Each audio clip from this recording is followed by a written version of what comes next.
Շնորհակալ եմ, պարոն Մամիջանյան, եկեք միանգամից սկզբից պայմանավորվենք, եթե իմաստը այն է, ոնց որ բոլոր նախագծերն են եղել, այսինքն կանխատեսելի ընթացքով եւ պետք է միևնույն է մերժման դեպքում տանենք լիագումար նիստերի դահլիճում քննարկման, այս պահին էլ չմտնենք բովանդակային քննարկման մեջ եւ միանգամից լիագումար նիստերի դահլիճում խոսենք։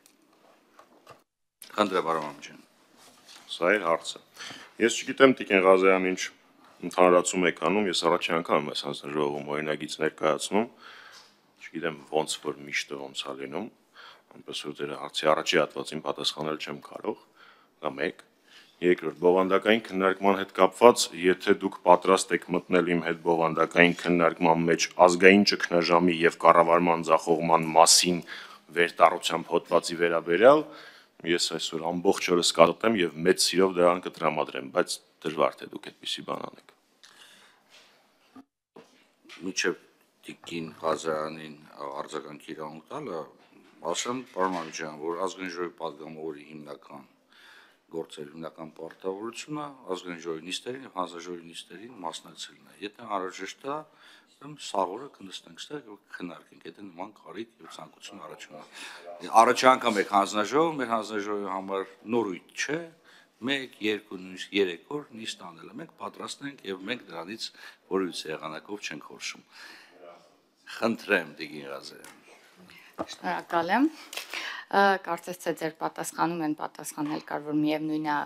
հույս չունեիք, այսինքն հաստատում եք այն ինչ որ ասեցին, միևնույն է ստանալ բնականաբար շատ լավ էլ գիտեք, որ այն ինչ որ դուք ներկայացրել եք առհասարակ բովանդակային քննարկման իմաստ չկա իմ կարծիքով, այսինքն այն տվյալներ կարծես ազատվոցի շահադրություն լինի, այնպես որ այն միտքը, որ միևնույն է դուք չեք մտնի քննարկման մեջ, հետեւաբար տանելու ենք լիագումար, արդեն կանխատեսելի էր, վստահաբար գիտեի այս ընթացքը այդպես է լինելու։ Նախ Տիկին Ղազարյան, առաջինը, եկեք որպեսզի ես հանգարտ չսկսեմ որակումներ տալ ձեր կամ ձեր գործընկերների ներկայացրած տարբեր փաստաթղթերի հետ, եկեք զերծ մնանք դպրոցական ձևակերպումներից մեկ։ Երկրորդ,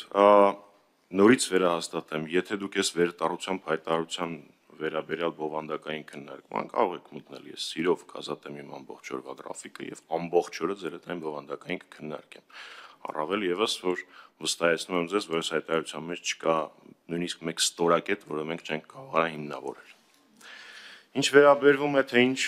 մոտեցումներով ենք եկել, ասեմ, ոնց էր վարպետի մոտ տառապանքը սփորձ ունի։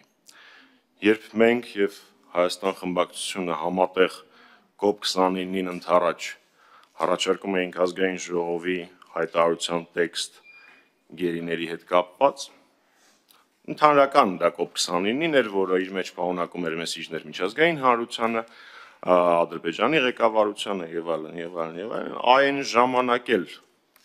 մենք գրեթե վստահ էինք, որ հայտարարություն, որը մեկ տառ անգամ չուներ ներքաղաքական օրակարգի, մեկ տառ,